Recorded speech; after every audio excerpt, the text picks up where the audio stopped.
Hello students, कैसे हैं आप सभी लोग। मैं हूं Pooja Singh and welcome back to my channel accounting master class.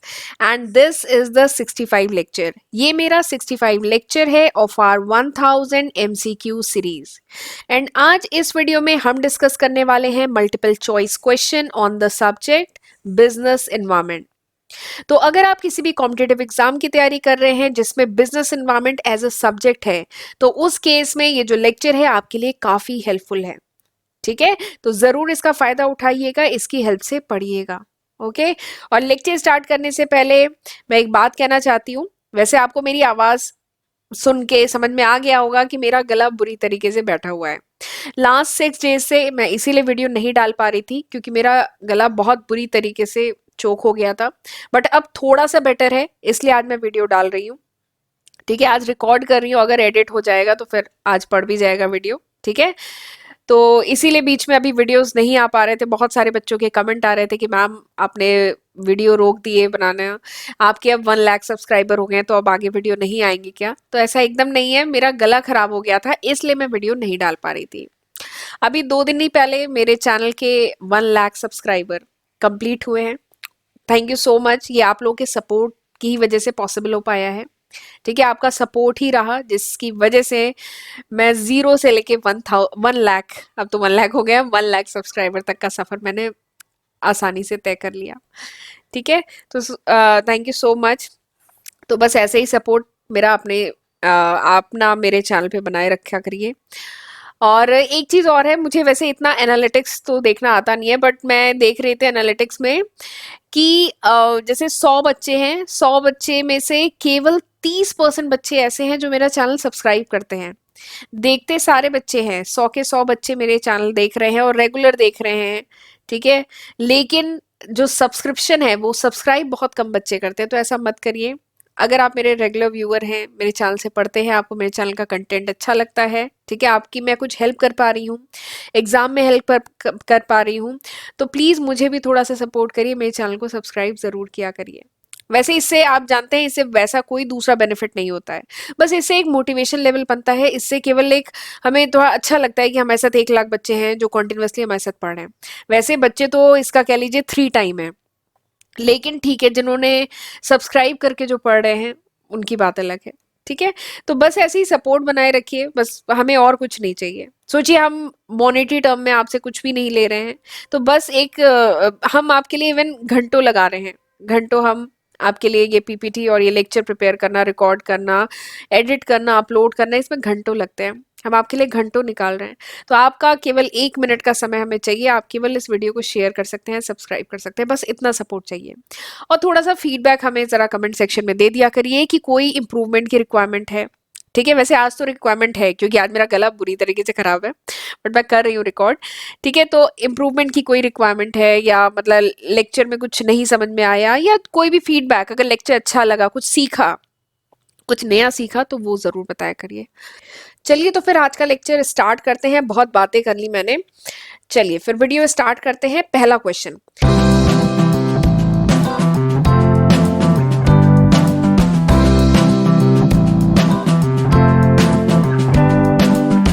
सबसे पहला क्वेश्चन है कि from the following identify the tool of fiscal policy and monetary policy. आपको कुछ टूल बताए गए हैं, आपको बताना है कि इनमें से कौन सा टूल है जो फिस्कल पॉलिसी का है, कौन सा टूल है जो मॉनेटरी पॉलिसी का है। ठीक है, तो वैसे तो फिस्कल पॉलिसी और मॉनेटरी पॉलिसी ये मैं डिटेल में थ्योरी के वीडियो लेक्चर ऑलरेडी अपलोड कर चुकी हूँ। ठीक है, तो डिटेल में चाहिए तो आप उन वीडियो लेक्चर को रेफर कर सकते हैं मेरे चैनल पे, बट यहाँ पे मैं थोड़ा सा शॉर्ट में आपको फिर से बता देती हूँ। फिस्कल पॉलिसी क्या होती है? Fiscal policy is the policy of the government. ये गवर्नमेंट की पॉलिसी होती है रिलेटेड विद टैक्स। ठीक है, related with public expenditure. Public expenditure से रिलेटेड, टैक्स से रिलेटेड जो गवर्नमेंट की पॉलिसी होती है उसी को कहा जाता है फिस्कल पॉलिसी। ठीक है, और मॉनेटरी पॉलिसी क्या होती है? मॉनेटरी पॉलिसी जो भी कंट्री का जो कह लीजिए सेंट्रल बैंक है, किसी भी कंट्री का जो सेंट्रल बैंक है, जैसे इंडिया का आरबीआई है सेंट्रल बैंक। ठीक है, तो आरबीआई जो भी supply of money in the economy, economy में सप्लाई ऑफ मनी को कंट्रोल करने के लिए जो पॉलिसी बनाता है उसको कहते हैं मॉनेटरी पॉलिसी। ठीक है, इसके बहुत सारे टूल हैं, वो मैं ऑलरेडी डिस्कस कर चुकी हूँ। तो आप एक बार रेफर कर सकते हैं। तो यहाँ पे इसमें ये जो 5 टूल दिए गए हैं इसमें पूछा गया है कौन सा टूल मॉनेटरी पॉलिसी का है, कौन सा फिस्कल पॉलिसी का है। तो चलिए एक एक करके देख लेते हैं। सबसे पहला क्या है, टैक्सेशन। तो टैक्सेशन जो है फिस्कल पॉलिसी का टूल है। बताया था ना, टैक्स से रिलेटेड, पब्लिक एक्सपेंडिचर से रिलेटेड पॉलिसी जो गवर्नमेंट बनाती है वो फिस्कल पॉलिसी में आता है। Open market operation, open market operation money supply को कंट्रोल करने का एक टूल है, तो this is related with monetary policy. अगला है डिफिसिट फाइनेंसिंग। तो डिफिसिट फाइनेंसिंग ये टर्म मैं पहले भी कई बार डिस्कस करा चुकी हूँ और ये एक बहुत इंपॉर्टेंट टर्म है, इस पे क्वेश्चन आता ही है, डिफिसिट फाइनेंसिंग। तो ये डिफिसिट फाइनेंसिंग क्या होता है? देखिए डिफिसिट मतलब होता है घाटा, डिफिसिट मतलब घाटा, फाइनेंसिंग। तो डिफिसिट फाइनेंसिंग क्या है? अगर सपोज करिए गवर्नमेंट की जो स्पेंडिंग है, ठीक है, गवर्नमेंट के जो खर्चे हैं, this is more as compare to the revenue of the government. Government का रेवेन्यू कम है, खर्चे ज्यादा हैं, तो उस केस में क्या होगा? गवर्नमेंट को होगा डिफिसिट, गवर्नमेंट को होगा घाटा। ठीक है, अब इस घाटे को क्या करना पड़ेगा? फाइनेंस करना पड़ेगा। तो गवर्नमेंट इसको फाइनेंस करने के लिए गवर्नमेंट बोरो भी करती है, गवर्नमेंट कुछ न्यू फंड मिंट भी करती है। ठीक है, तो उसी को कहा जाता है डिफिसिट फाइनेंसिंग। डिफिसिट मतलब घाटा। घाटा कब होगा? जब spending is more as compare to revenue, जब खर्चे ज्यादा हैं, इनकम कम है, तो उस केस में होगा डिफिसिट। और फिर गवर्नमेंट जो उसको फाइनेंस करने के लिए जो भी तरीके यूज करती है उसे कहते हैं डिफिसिट फाइनेंसिंग। ठीक, तो ये जो है ना फिस्कल पॉलिसी का टूल है। अगला क्या है? Public expenditure. तो पब्लिक एक्सपेंडिचर भी फिस्कल पॉलिसी से रिलेटेड है। ठीक है, next is CRR, cash reserve ratio या रिजर्व रिक्वायरमेंट। ये क्या है? मॉनेटरी पॉलिसी का टूल है। ठीक है, तो मैंने आपको बता दिए पांचों किसके टूल हैं। तो अब आप इन चारों ऑप्शन में से देख लीजिए कौन सा यहाँ पे फिट बैठ रहा है। तो यहाँ पे आप देखेंगे ऑप्शन डी, फिस्कल पॉलिसी से रिलेटेड कौन सा है? First, third and fourth fiscal policy है, और मॉनेटरी पॉलिसी से रिलेटेड है सेकंड एंड फिफ्थ। ठीक है, तो यानी यहाँ पे जो है option D is the correct answer, right. चलिए आगे बढ़ते हैं। अच्छा, आगे बढ़ने से पहले ये आप एक बार स्क्रीन को पॉज कर लीजिए, वीडियो को पॉज कर लीजिए और देख लीजिए ये लिस्ट ऑफ सब्जेक्ट है जो मैं अपने चैनल पे अपलोड कर चुकी हूँ। ये वो लिस्ट ऑफ सब्जेक्ट है जिनके वीडियो लेक्चर्स आपको मेरे चैनल पे मिल जाएंगे आज की तारीख तक, यानी अगस्त 2022 तक। अगर ये वीडियो आप कुछ महीने बाद देख रहे हैं, कुछ साल बाद देख रहे हैं, तो होपफुली मैं इसमें काफी न्यू सब्जेक्ट ऐड कर चुकी होंगी। ये अभी तक है, ठीक है। और मेरे चैनल को भी सब्सक्राइब कर लीजिएगा, ठीक है, और नोटिफिकेशन बेल भी प्रेस करिएगा, तभी आपको मेरे अपकमिंग वीडियोस की नोटिफिकेशन मिल पाएगी। और जैसे आप लोग अभी तक मेरे चैनल पे सपोर्ट बनाए हुए हैं वैसे ही आगे बनाए रखिएगा, ठीक है। चलिए आगे बढ़ते हैं अगले क्वेश्चन की तरफ। अगला क्वेश्चन है कि which of the following statement is true in the context of repo rate and reverse repo rate in India. Repo rate और रिवर्स रेपो रेट के कंटेक्स्ट में इनमें से कौन सा स्टेटमेंट सही है, ये आपको बताना है। पहला स्टेटमेंट है repo rate should always be greater than reverse repo rate, ठीक है। दूसरा है reverse repo rate should always be greater than repo rate. अगला है repo rate and reverse repo rate दोनों बराबर होना चाहिए। और नेक्स्ट है कि reverse repo rate is always an alternative rate to repo, ठीक है। ये आपको चार ऑप्शन दिए गए हैं। आपको बेसिकली रेपो रेट और रिवर्स रेपो रेट के बीच में रिलेशनशिप बताना है कि रेपो रेट और रिवर्स रेपो रेट के बीच में क्या रिलेशनशिप होता है, इंडिया के कंटेक्स्ट में इन चारों में से क्या सही है, आपको ये बताना है, ठीक है। तो वैसे इसके लिए जरा हमें रिवर्स रेपो रेट और रेपो रेट के बारे में पता होना चाहिए। वैसे अगर आप मेरे चैनल के वीडियोस देखते हैं तो मैं आपको बता दूं कि रेपो रेट और रिवर्स रेपो रेट दोनों के ही जो थ्योरेटिकल कॉन्सेप्ट है उस पे मैं लेक्चर वीडियो ऑलरेडी अपलोड कर चुकी हूँ जहां मैंने डिटेल में पढ़ाया है इनके बारे में, ठीक है। बट चलिए यहाँ पे मैं थोड़ा सा आपको फिर से बताती हूँ। देखिए रेपो रेट क्या होता है? रेपो रेट वो रेट होता है at which RBI lend money to bank, ठीक है। सपोज करिए ये है RBI, reserve bank of India, India का सेंट्रल बैंक, और ये सब क्या है? कॉमर्शियल बैंक या दूसरे बैंक्स हैं, ठीक है। तो रेपो रेट क्या है? रेपो रेट वो रेट है at which RBI lend money to banks. RBI जिस रेट पर बैंक्स को मनी लेंड करता है that is called repo rate, इसको हम रेपो रेट कहते हैं, ठीक है। और रिवर्स रेपो रेट क्या होता है? रिवर्स रेपो रेट वो रेट होता है at which RBI borrow money from banks. RBI जिस रेट से मनी बोरो करता है बैंक से, ठीक है। रिवर्स नाम क्या है? रिवर्स रेपो रेट ना। तो आरबीआई जिस रेट से बैंक से मनी बोरो करता है उसको कहते हैं रिवर्स रेपो रेट, ठीक है। तो ये समझ में आ गया repo rate and reverse repo rate. और अगर मैं इसके रिलेशनशिप की बात करूं तो जो रेपो रेट होता है, रेपो रेट होता है this is always higher as compare to the reverse repo rate, ठीक है, ये आर आर जो होता है this is always higher, always greater than R R R. ठीक है, ये तो मूवी का नाम हो गया आर आर आर। ठीक है, तो ये जो ये रेपो रेट होता है, इसके बीच में अगर मैं रिलेशनशिप की बात करूं तो रेपो रेट जो है हमेशा हायर होता है रिवर्स रेपो रेट से, तो ये चीज आप ध्यान रखिएगा। ठीक है, बाकी इनका क्या सिग्निफिकेंस है, किस तरीके से ये कंट्रोल करता है, ये सब मैंने अपने थ्योरी वीडियो लेक्चर में एक्सप्लेन किया हुआ है डिटेल में, तो वहां से आप एक बार देख सकते हैं। ठीक है, चलिए, तो यानी आपको मेरे ख्याल से आंसर पता चल गया। आंसर इसमें से बताइए कौन सा सही है। Option A is the correct answer, कि repo rate should always be greater than as compare to reverse repo rate. Reverse repo rate के कंपेयर में रेपो रेट हमेशा ज्यादा होना चाहिए। ठीक, चलिए अगला क्वेश्चन करते हैं। अगला क्वेश्चन क्या है, which of the following is not the main objective of fiscal policy of India. India की जो फिस्कल पॉलिसी है, ठीक है, फिस्कल पॉलिसी क्या होती है ये तो मैंने बता दिया है। तो फिस्कल पॉलिसी जो इंडिया की है, आपको चार ऑप्शन दिए गए हैं, आपसे पूछा गया है इनमें से कौन सा मेन ऑब्जेक्टिव नहीं है। ठीक है, मेन ऑब्जेक्टिव नहीं है ये पूछा गया है। तो फिस्कल पॉलिसी मैं पहले ही बता चुकी हूँ, this is the policy of government, government की policy related with tax, related with public expenditure. ठीक है, पब्लिक एक्सपेंडिचर से रिलेटेड, टैक्स से रिलेटेड जो गवर्नमेंट की जो पॉलिसी होती है उसी को कहते हैं फिस्कल पॉलिसी। गवर्नमेंट जो है फिस्कल पॉलिसी के थ्रू क्या करना चाहती है, इकोनॉमी को और ज्यादा स्ट्रॉन्ग करना चाहती है। गवर्नमेंट जो है फिस्कल पॉलिसी के तहत अपनी इकोनॉमी को और ज्यादा क्या कराना चाहती है, ग्रो कराना चाहती है, एम्प्लॉयमेंट और ज्यादा हो, पावर्टी रिड्यूस हो, और जो इकोनॉमी की जो ग्रो है वो सस्टेनेबल रहे, इसी तरीके से इकोनॉमी ग्रो करती रहे और स्ट्रॉन्ग बने। This is the main purpose of fiscal policy, fiscal policy का यही मेन पर्पस है। जबकि मॉनेटरी पॉलिसी का मैंने क्या बताया था, मनी सप्लाई को कंट्रोल करना, बेसिकली लिक्विडिटी को कंट्रोल करना।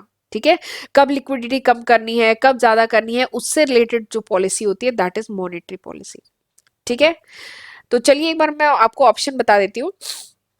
ऑप्शन पहला ऑप्शन क्या है, to promote the employment opportunity. Fiscal policy का ऑब्जेक्टिव पहला क्या है, to promote the employment opportunity. तो हाँ, सही में फिस्कल पॉलिसी का एक ऑब्जेक्टिव ये भी है कि पावर्टी को रिड्यूस करना, एम्प्लॉयमेंट बढ़ाना। ठीक है, एम्प्लॉयमेंट बढ़ेगा तो पावर्टी अपने आप रिड्यूस होगी। ठीक है, तो ये फिस्कल पॉलिसी का मेन ऑब्जेक्टिव है। अगला क्या है, टू प्रमोट प्राइस स्टेबिलिटी। हाँ, फिस्कल पॉलिसी का ये भी पर्पस होता है कि प्राइस स्टेबिलिटी को मेंटेन करना। ठीक है, बहुत ज्यादा महंगाई ना बढ़े, प्राइस स्टेबल रहे। ठीक है, this is also one of the main objective of fiscal policy. अगला क्या है, to minimize the inequality in income and wealth. जो इनकम और वेल्थ के बीच में जो इनइक्वलिटी है उसको मिनिमाइज करना। तो सही बात है, फिस्कल पॉलिसी का ये भी एम है, और ये कैसे गवर्नमेंट करती है, bye implementing the suitable tax law. एक सही टैक्स स्ट्रक्चर गवर्नमेंट इम्प्लीमेंट करती है, जिसके तहत गवर्नमेंट मिनिमाइज करने की कोशिश करती है the inequality in the income and wealth. जो इनकम और वेल्थ के बीच में इतनी इनइक्वलिटी है, इसको मिनिमाइज करने की कोशिश की जाती है टैक्स लॉ से। ठीक है, तो ये भी फिस्कल पॉलिसी का क्या है, मेन ऑब्जेक्टिव है। अगला देखते हैं, to increase the liquidity in the economy. तो to increase the liquidity, economy में लिक्विडिटी बढ़ाना, तो this is not the main objective of fiscal policy. ये फिस्कल पॉलिसी का मेन ऑब्जेक्टिव नहीं है, लिक्विडिटी से रिलेटेड नहीं है फिस्कल पॉलिसी। वो क्या है, मॉनेटरी पॉलिसी। लिक्विडिटी की, मनी सप्लाई की बात किसमें होती है, मॉनेटरी पॉलिसी में। तो फिस्कल पॉलिसी की अगर मैं बात करूं, तो जो ऑप्शन ए है, बी है, सी है, these are the main objective of fiscal policy. But यहाँ पे जो ऑप्शन डी है, this is not the main objective of fiscal policy, ये फिस्कल पॉलिसी का ऑब्जेक्टिव नहीं है। तो यहाँ पे क्या पूछा गया है, कौन सा मेन ऑब्जेक्टिव नहीं है, तो option D is the correct answer. Option D यहाँ पे करेक्ट आंसर है। ठीक है, चलिए अगला क्वेश्चन करते हैं। अगला क्वेश्चन क्या है, विच ऑफ द फॉलोइंग, इनमें से कौन सा is not a forum of consumer dispute redressal system as per consumer protection act 2019। आपसे पूछा गया है कि इनमें से कौन सा फोरम नहीं है कंप्यूटर डिस्प्यूट रेड्रेसल सिस्टम के तहत। जो कंज्यूमर प्रोटेक्शन एक्ट आया था, कंज्यूमर प्रोटेक्शन एक्ट आया था 2019, उसके तहत कुछ फोरम्स एस्टैब्लिश किए गए थे। ठीक है, ताकि कंज्यूमर के जो भी डिस्प्यूट्स हैं उनको सॉर्ट आउट किया जा सके। ठीक है, तो आपसे पूछा गया इनमें से कौन सा फोरम नहीं है। पहला है ऑप्शन लोकल फोरम, अगला है डिस्ट्रिक्ट फोरम, अगला है स्टेट फोरम, अगला है नेशनल फोरम। तो आपको बताना है इसमें से कौन सा नहीं है। तो कंज्यूमर प्रोटेक्शन एक्ट, एक आपको बात बता दूं कि कंज्यूमर प्रोटेक्शन एक्ट पे भी मैं सेपरेट वीडियो बना चुकी हूँ, मेरे चैनल पे है। ठीक है, और ये एक बहुत इंपॉर्टेंट टॉपिक है, एग्जाम में करके जाइएगा। तो कंज्यूमर प्रोटेक्शन एक्ट सबसे पहले कब आया था, 1986 में। कंज्यूमर प्रोटेक्शन एक्ट सबसे पहले कब आया था? इसको कोपरा कहते हैं, COPRA, कोपरा एक्ट। ठीक है, तो कंज्यूमर प्रोटेक्शन एक्ट सबसे पहले आया था 1986 में। ठीक है, to protect the interest of the consumer in India. India में जो कंज्यूमर्स हैं उनके इंटरेस्ट को प्रोटेक्ट करने के पर्पज से ये एक्ट आया था। फिर उसके बाद में इसे रिप्लेस कर दिया गया। ठीक है, और इस एक्ट को मॉडिफाई किया गया, अमेंड किया गया, और फिर इसको रिप्लेस कर दिया गया कंज्यूमर प्रोटेक्शन एक्ट 2019 से रिप्लेस कर दिया गया। और ये जो कंज्यूमर प्रोटेक्शन एक्ट 2019 है, ये इस्टेब्लिश किया गया था, मतलब इसके तहत, आज सर्दी है कुछ भी समझ में नहीं आ रहा, ये जो कंज्यूमर प्रोटेक्शन एक्ट 2019 है, इसके तहत इस्टेब्लिश किए गए थे फोरम्स, इसके तहत इस्टेब्लिश किए गए थे काउंसिल्स, अथॉरिटीज इस्टेब्लिश की गई थी, जिनका काम क्या था? कंज्यूमर के जो ग्रीवियंसेस हैं, कंज्यूमर के जो डिस्प्यूट हैं, इन सबसे रिलेटेड जो मैटर है उनको सॉल्व करना, ये इसका पर्पस था। ठीक है, और ये जो कंज्यूमर डिस्प्यूट रेड्रेसल सिस्टम के तहत जो ये जो फोरम इस्टेब्लिश किए गए थे, तो ये सबसे पहले, अगर मैं नीचे से स्टार्ट करूं, ये डिस्ट्रिक्ट लेवल पे इस्टेब्लिश किए गए थे, फिर स्टेट लेवल पे किए गए थे, और नेशनल लेवल पे किए गए थे। तो ये 3 लेवल पे इसके तहत फोरम इस्टेब्लिश किए गए थे। कौन कौन से? पहला डिस्ट्रिक्ट लेवल, उसके बाद स्टेट लेवल, और उसके बाद नेशनल लेवल पे ये फोरम इस्टेब्लिश किए गए थे। लोकल लेवल पे ऐसा कोई फोरम नहीं होता है। ठीक है, तो आप, मुझे लगता है कि आपको आंसर मिल गया। यहाँ पे कौन सा ऑप्शन सही है? Option A is the correct answer, local forum. तो यहाँ पे पूछा गया है कौन सा फोरम नहीं है कंज्यूमर प्रोटेक्शन एक्ट 2019 के तहत, इसमें से कौन सा फोरम नहीं है? तो option A is the correct answer, local forum को इस्टेब्लिश नहीं किया गया था। डिस्ट्रिक्ट था, स्टेट था, नेशनल था, इस 3 लेवल पे फोरम इस्टेब्लिश किए गए थे। ठीक है, तो this was all about today's video. ये थे आज के वीडियो के क्वेश्चंस। मुझे सर्दी बहुत ज़्यादा है बोला भी नहीं जा रहा है अब तो। चलिए, तो मैं आज का लेक्चर यहीं पे फाइंड अप करती हूँ, और प्लीज़ मेरे चैनल को सपोर्ट इसी तरीके से करते रहा करिए। और लेक्चर पसंद आए, लगे कुछ यूजफुल, आपने आधे घंटे कुछ सीखा है, ठीक है, कुछ नया आज लेके जा रहे हैं इस वीडियो से, तो प्लीज़ वीडियो को लाइक करना मत भूलिएगा। एक एक वीडियो बनाने में बहुत एफर्ट, बहुत मेहनत लगती है। ठीक है, तो इसी तरीके से अपना सपोर्ट बनाए रखिए। मिलेंगे अगले लेक्चर में, तब तक अपना ध्यान रखिएगा। God bless you.